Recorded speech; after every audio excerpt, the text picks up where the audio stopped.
25 sentences using the verb go that can be helpful in everyday communication. Video 5 of 100 with the most frequently used verbs. Where do you want to go for dinner? I have to go to the bank. Let's go for a walk. Are you going to the party tonight? He goes to the gym every morning. I need to go grocery shopping.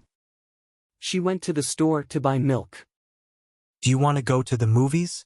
They are going on vacation next week. Can you go with me to the doctor? I usually go to bed around 10 p.m. Where did he go? Let's go see a play this weekend. Are you going home for the holidays? I have to go pick up my kids from school. How often do you go to the library?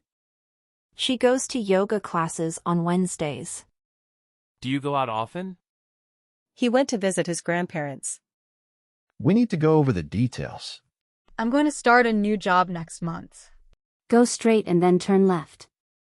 She went to the market to buy vegetables. He doesn't go out much these days. Where do you go to relax?